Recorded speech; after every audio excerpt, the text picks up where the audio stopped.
La vida más intensa que en los continentes, más exuberante e infinita, que se extiende por todas las partes de este océano, elemento de muerte para el hombre. Palabras del gran escritor visionario Julio Verne, que quizás nos pueda ayudar a entender esa gran atracción que siente el hombre hacia lo desconocido, lo misterioso e infinito que se manifiesta en el mar. Y también al mismo tiempo ese terror que le produce, porque sabe muy bien que una vez se adentra en las aguas de un océano, está entregándole al mar su destino.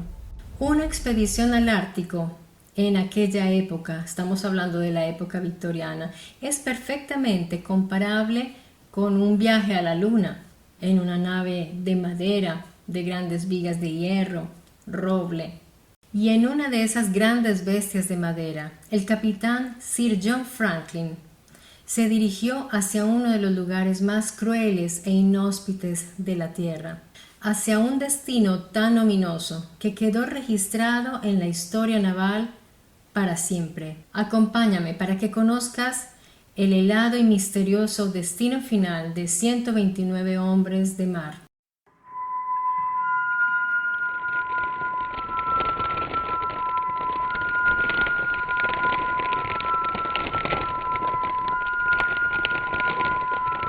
Encontrar el paso del noroeste significaba algo muy importante, que era acortar los tiempos de recorrido de navegación entre el Océano Atlántico y el Océano Pacífico, en pleno Océano Ártico. Así que encontrar ese paso se volvió una obsesión para los navegantes europeos. Y de hecho, el capitán Sir John Franklin ya lo había intentado en 2 ocasiones. La primera vez que fue, quedó tan impactado, tan maravillado con ese lugar y lo que encontró, que quiso regresar. Cuando regresó, ya no le fue tan bien y terminó en tragedia. Resulta que en 1818 él regresa con 20 hombres y allí en esa ocasión quedan atrapados en el hielo. De modo que ellos están allí hasta que los encuentran en 1822. Imagínense, todo ese tiempo atrapados en un gran bloque de hielo sin tener a dónde ir. Así que cuando regresaron contaron historias tremendas, aparte que habían muerto muchísimos hombres de su tripulación. Se pudo encontrar que Sir John Franklin, por ejemplo, tuvo que comerse la funda de su arma, tuvo que comerse su cinturón, su pantalón de cuero, inclusive sus zapatos. De hecho, cuando él regresa a Inglaterra, le ponen un apodo muy curioso que era el hombre que se comió sus botas. Así que fue bastante infortunada esa expedición. Sir John Barrow escogió a Sir John Franklin para realizar nuevamente una expedición hacia el Ártico en busca del tan anhelado paso noroeste. Había otros 5 hombres también muy opcionados, de muchísima experiencia, grandes veteranos conocedores de mar, pero estos hombres, por circunstancias personales o por el interés en otras excursiones, dijeron que no. Así que Barrow escoge a Franklin porque de todas maneras Franklin era un hombre muy conocedor de aquella zona. Ya había ido en otras ocasiones, así que tenía una gran experiencia en ese sentido. Además, también tenía 50 y pico de años, o sea que era idóneo también por la edad. De modo que Barrow le confió esa misión a Sir John Franklin, que iría acompañado de 128 hombres bajo su comando. También iría otro capitán. La misión se realizaría con las 2 mejores naves de la Navy en esa época británica, el HMS Erebus y el HMS Terror. Así que ya estaba todo preparado, ya estaba todo listo y Franklin se despide de su esposa y parten hacia las aguas del norte del Canadá, hacia el Ártico, desde el puerto británico. Antes de partir a la misión, ellos mandaron a enlatar las conservas que serviría como alimento para toda la tripulación. Fueron 8,000 latas de comida que cubriría prácticamente 3 años en los océanos. Estaban bastante equipados, tenían la mejor tecnología de aquella época. Además, las vajillas también y algunos elementos que le recordaría un poco el lujo, el confort de la civilización, porque ustedes bien sabrán que estando en medio de las aguas, donde está uno en medio de la nada, es bueno también que los hombres psicológicamente se sientan aún en contacto con la civilización. Estaba también una mascota allí, había varias mascotas. Había un mico, que me parece que se lo regaló la esposa a Sir John Franklin para que lo acompañara en el viaje. Estaba hasta vestido. Y había un perro también que decían que era muy bueno, que los acompañaba en todo. No sé cuál era la tercera mascota, quizás lo averigüe. Pero bien, ya estaban listos para partir a esa gran aventura en busca de el paso noroeste. Pasaron un poco más de 2 meses cuando estas dos grandes naves, el Erebus y el Terror, fueron avistadas por última vez por europeos muy cerca al paso del noroeste. Desde ese entonces nunca más se les volvió a ver y se ha ido envolviendo en una niebla de misterio y obviamente se han ido produciendo muchas teorías al respecto. Pero las teorías que con muchos años, después de muchos años, fueron cobrando más fuerza, fueron precisamente de los únicos testigos que pudieron presenciar el descenso al infierno de 129 hombres atrapados en el hielo del Ártico. Y estos testigos oculares de todo este insuceso fueron la tribu Inuit, que se encuentra en las inmediaciones del Ártico. Ellos son los grandes sobrevivientes de esas zonas, las conocen muy bien, conservan su lengua, sus costumbres, saben moverse muy bien por esas aguas y esas placas de hielo. Pero desafortunadamente esas teorías fueron ignoradas por mucho tiempo. Y pasaron aproximadamente 6 años cuando un comerciante de pieles tuvo contacto con los Inuit porque él viajaba constantemente, intercambiaba con ellos y empezó a inquirirles, a preguntarles por esta famosa expedición perdida de los 129 hombres del Erebus y el Terror. Efectivamente, los Inuit empezaron a hablar con esta persona. Este comerciante regresó con todas estas historias que le habían contado y dijo, miren que los Inuit dicen esto, esto y esto. No le pusieron mucha atención, pero la esposa de Franklin, la señora Lady Jane, ella se movió muchísimo. Ella gastó todos sus recursos económicos, ella presionó muchísimo al Estado y a las personas, a la prensa, para ir en busca de su esposo y sus hombres. Realmente ella fue una pieza clave para que se efectuaran las búsquedas. Así que viendo toda esta presión, el gobierno tuvo que publicar un anuncio proponiendo una gran recompensa para quien encontrara a la expedición perdida. Eso provocó un gran revuelo en la sociedad. Mucha gente empezó a prepararse, a preparar sus barcos y todos zarparon en la búsqueda de la expedición de los hombres de Franklin. Estaban todos en eso, peinaron todo el Ártico. Estas búsquedas significaron encontrar más lugares que no se conocían. Digamos que esta tragedia tan terrible produjo lo que sería el completamiento de los mapas, nada menos, y toda la cartografía de ese lugar, porque ellos no solo iban a buscar a Franklin, iban mapando en la medida que iban encontrando nuevos sitios, nuevas rutas, nuevos lugares. Entonces significó un gran avance también en la cartografía de aquella época.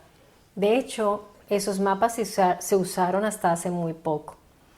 De manera que les estoy diciendo que fue la operación de búsqueda más importante que se haya jamás realizado en toda la historia de la navegación, con Lady Jane encabezando estas búsquedas.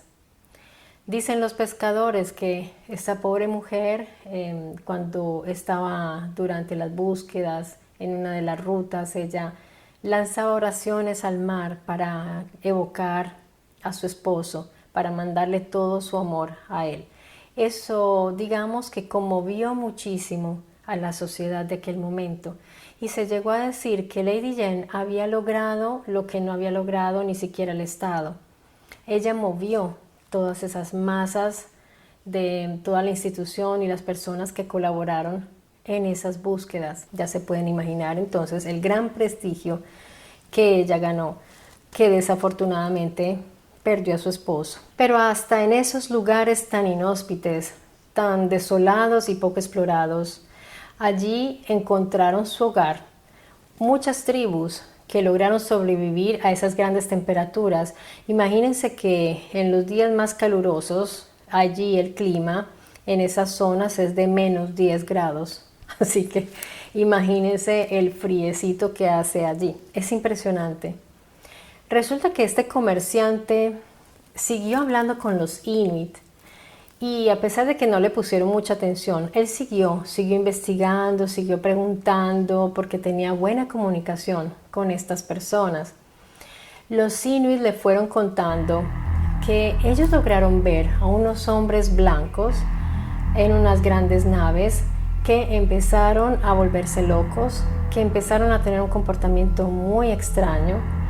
Y lo peor de todo es que ellos vieron que entre compañeros empezaron a devorarse unos a otros. Cometieron canibalismo. Cuando este señor, el comerciante, regresa a contar estas versiones, fueron rechazadas. Él fue calumniado, lo rechazaron, lo retiraron de la sociedad, no quisieron hablar más con él. Porque ustedes pueden entender que en esa época como era la moralidad y que era impermisible que un ser humano comiera a otro ser humano, ni siquiera en esas circunstancias tan extremas lo podían aceptar. Comenzando por la misma Lady Jane, no quiso aceptar estas versiones, eso fue un gran escándalo. Ese tema es un tema tabú, porque no es fácil de hablar, y mucho menos tratándose de una persona tan querida como en ese momento Franklin se convirtió en un mártir. Pero digamos que era una especie de héroe también, así que no se podía decir que estos héroes se habían comido entre ellos. Eso pues era imperdonable. De manera que no fue fácil pues llegar a la verdad, porque todos estos, digamos, estos tabúes y estas cosas morales impiden llegar a la verdad.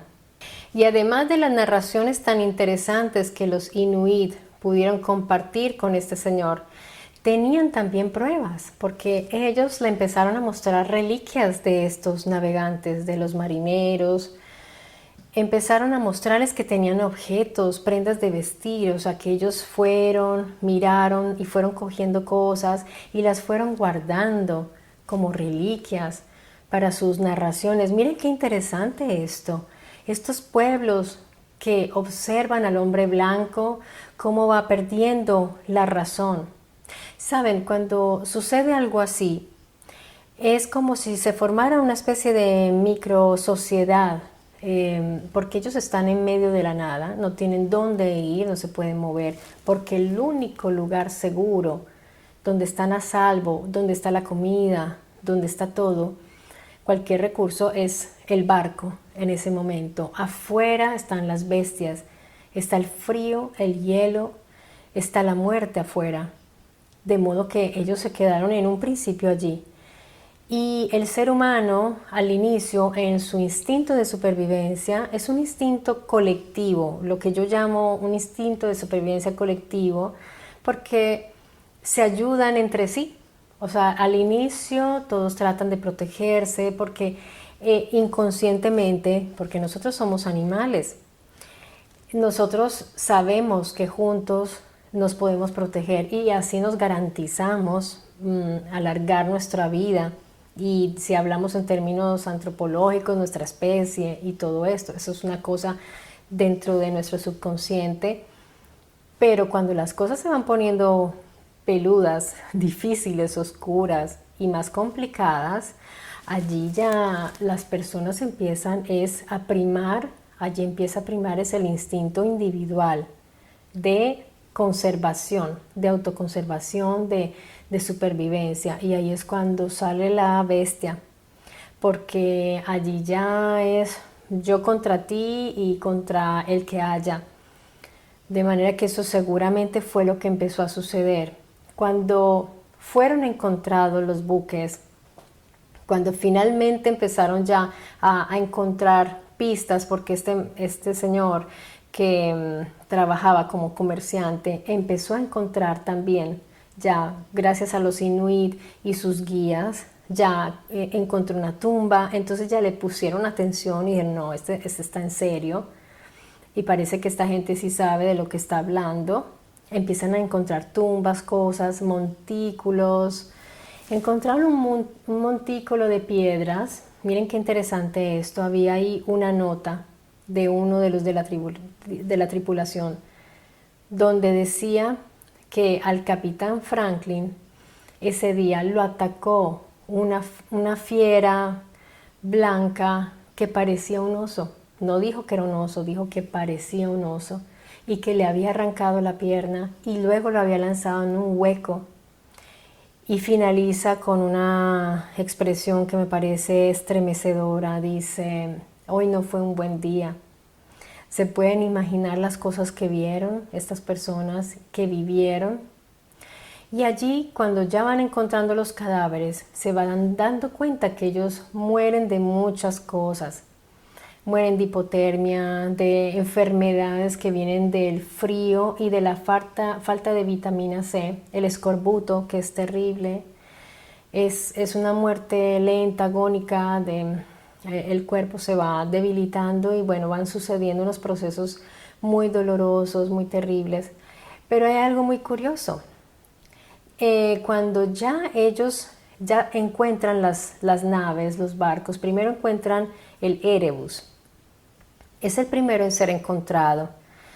Cuando ya encuentran el Erebus, ya dijeron, vamos a encontrar finalmente las respuestas, por fin, después de casi 200 años de haber sucedido todo esto. Imagínense, eso fue maravilloso, espectacular.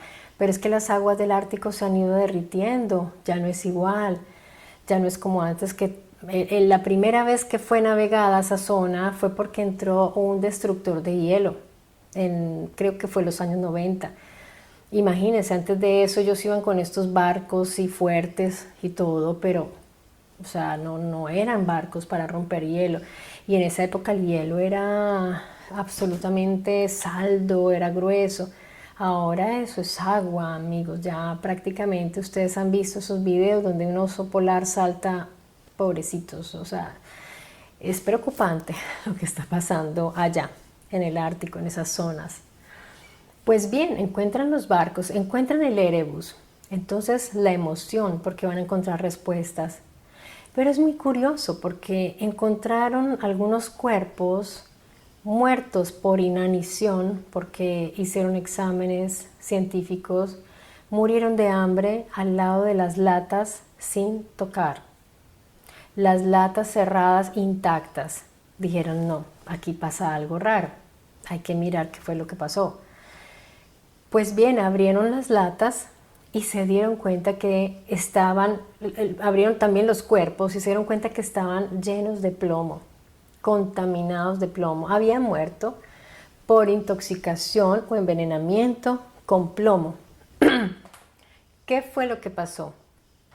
Bueno, cuando ellos mandaron a hacer sus 8,000 latas, sus 8,000 enlatados, les tocó acelerar el proceso porque le dijeron a la empresa, necesitamos las latas, ya nos vamos, las necesitamos ya. Entonces la fábrica que enlataba allí, ¿no? los alimentos, se aceleró y seguramente no hicieron muy bien el trabajo porque hubo unas latas que empezaron a soltar como plomo adentro y ellos por el acelere y el afán no revisaron bien y esos alimentos estaban contaminados. Aparte de eso descubrieron que las tuberías, que lo que proveía, digamos el sistema que proveía el agua se conectaba con los motores, de manera que era imposible que no se contaminara el agua. Entonces, lo básico para vivir es el agua y el alimento. Ambas cosas envenenadas, ¿qué significó eso? Murieron de una muerte lenta, con mucho dolor, porque el envenenamiento por plomo significa muchas cosas. Todos tus órganos se pueden ver afectados, te puede venir, te afecta el sistema nervioso, el cerebro, así que puedes tener alucinaciones, locura, episodios de locura. Tu actitud, tu comportamiento cambia y eso fue muy seguramente lo que pasó. Y muchos dolores, te manda al baño, te da diarrea, te da una cantidad de cosas que si yo se las nombro, pues se van a dar cuenta que estas personas prefirieron morir de hambre, prefirieron dejar de comer antes que sufrir todo eso que vieron en sus compañeros.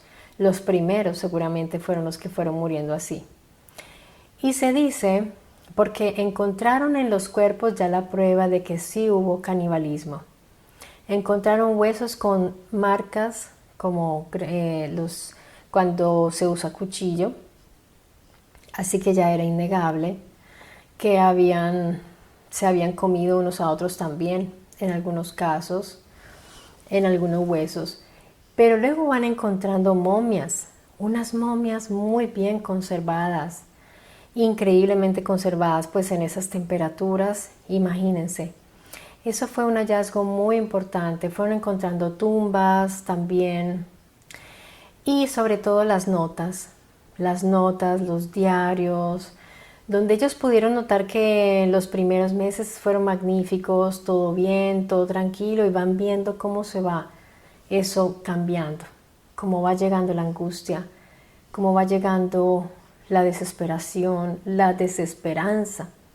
Porque poco a poco, mientras más va pasando el tiempo y más cosas terribles vas viendo, ya la esperanza se va menguando hasta llegar ya también a ese descenso de la locura, cuando en algún momento uno de ellos tomó ya esa decisión y dio el paso hacia el canibalismo.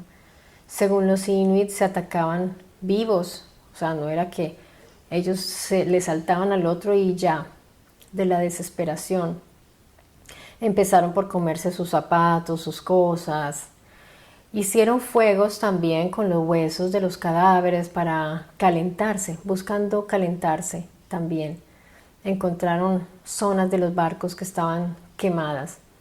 Y también se dieron cuenta después que hubo una comisión que salió a buscar por tierra firme el modo de encontrar el río, yo lo escribo porque no me acuerdo el nombre ahorita, no sé si es Hudson, no me acuerdo, porque encontrando ese río ya encontraban la ruta hacia la civilización y podían pedir ayuda. Pero hay dos teorías. Una es que estaban tan débiles que fueron muriendo por el camino. Pero luego hubo otra, porque resulta que cuando encontraron el Erebus y luego el Terror, se dieron cuenta que no era el punto donde habían encallado ahí en el hielo.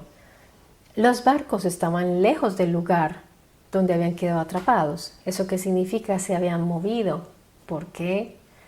Bueno, la teoría es de que posiblemente esta comisión que salió a buscar por tierra firme ayuda haya regresado, que ellos hayan vuelto y hayan intentado encontrar el paso y que de pronto hasta lo hayan encontrado. Uno podría pensar si se movieron los hielos, pero acuérdense de lo que les dije, en esa época el hielo era muy denso, muy saldo, había poquísimo, digamos, verano y cuando era verano era helado todavía, o sea, el agua no era como ahora, que es agua, de manera que es difícil que hubieran recorrido todo ese hubieran hecho ese recorrido tan largo con el hielo. Pues allí hay un misterio más. No se tiene la certeza de qué fue lo que pasó para que hubieran encontrado las naves lejos del lugar donde estaban. Y esto de la bestia blanca que parecía un oso que atacó al capitán, pues miren que los Inuit, ellos tienen su leyenda y ellos hablan de esta bestia, de este monstruo que está ahí. Ellos dicen que la mantienen alejada con sus rituales, con todo lo que ellos saben hacer para mantenerla a distancia. Pero ellos dicen que esa bestia atacó a estos humanos blancos. Miren qué curioso, porque coincide con la nota que escribió uno de los de la tripulación. Y como describió esta bestia, es muy parecida a la que los Inuit ya le tienen nombre y ya saben que existe. Bueno, eso es un gran interrogante y es un interesante enigma que hay allí. Afortunadamente hay personas que han ido entendiendo que estas narraciones, ese transmitirse historias oralmente es importante y es valiosísimo. Estos pueblos que no escriben y no tienen libros para contar las historias, ellos se van transmitiendo así, de unos a otros, generaciones a otras. Y miren que por 200, casi 200 años han mantenido intacta la historia que ellos cuentan de la tripulación de esos hombres que se devoraron entre ellos, todo el cuento está allí. Y tienen sus reliquias, sus objetos que eran de la tripulación, los guardaron sagradamente. Por fortuna hay personas que valoran mucho eso y ya están recogiendo toda esa tradición, ya la están inclusive interpretando gráficamente. Tuve la fortuna de ver muy bonito, me pareció estos dibujos tipo cómic o fumeto, como lo quieran llamar, que es como la historia gráfica de lo que ellos van contando. Es una manera de que las historias no mueran y muchas veces no se ha tenido en cuenta las narraciones de los, digamos, los lugareños o los indígenas y esos asentamientos que están allí y que pueden contar tantas cosas. Yo me pongo a pensar, por ejemplo, no sé si ustedes conozcan la historia del Paso de Atlop, que es una gran historia. O sea, yo diría que es como el top de todos estos casos de misterio. Para mí es como el que reúne todos los ingredientes para no ser descifrado, porque hay tantos ingredientes allí. Yo nunca lo he contado en el canal, porque pues ya ha sido contado y recontado. Pero digamos que allí también cerca estaban esos bosques con también poblaciones indígenas que estaban en las cercanías y que también trataron de algo contar, ¿no? Bueno, y hubo otro descubrimiento interesante que fue los científicos forenses empezaron a analizar el ADN de los cuerpos. Y bueno, en el caso de los esqueletos que no estaban completos, osamentas que encontraron, hicieron el examen del ADN y adivinen qué, dentro de la tripulación de los 129 había mujeres. Así que eso los dejó de piedra, porque ellos no se esperaban ese hallazgo. ¿Por qué mujeres en una tripulación de una expedición que va a un lugar así? Bueno, uno podría decir son inuit. No, no era ADN de indígenas inuit. Entonces hay dos posibilidades. Una es que resulta que en esa época algunas mujeres se disfrazaban de hombre porque querían entrar a formar parte de esas expediciones. Entonces ellas se vestían de hombre y fingían ser hombres. Así las aceptaban en estas expediciones tan peligrosas. Y la otra posibilidad es que de pronto algún marinero por ahí haya como hecho entrar mujeres. No se sabe si había tripulación, digamos, si había más personas extra aparte de ellos, porque no han encontrado a todos los cuerpos, no los han encontrado, es posible que nunca los encuentren. Cuando esa expedición se fue, cuando ellos abandonaron los barcos, ellos se esparcieron por distintas partes y eso es lo que han ido encontrando, pero no los han encontrado a todos. Han encontrado unos cuerpos, sí, pero no todos. La mayoría siguen desaparecidos. no se sabe, no se tiene idea de qué pudo haber sucedido con ellos. Y les voy a hacer ver algunas imágenes increíbles de un parque, unos científicos del Canadá que se han dedicado a ir a proteger la zona donde están los dos barcos, el Erebus y el Terror, y han ido a explorar, han ido a recuperar objetos como esa maravilla, esa campana que tiene la contramarca de lo que era la realeza inglesa para que se supiera de dónde estaba producido, dónde había sido fabricada, perdón. Y las vajillas están intactas, esas bellezas de vajillas, los escritorios, las puertas, todo está perfectamente conservado, porque eso es como tenerlos en un refrigerador allí, en aguas limpias. Así que ellos están felices recuperando. Esto está en proceso todavía.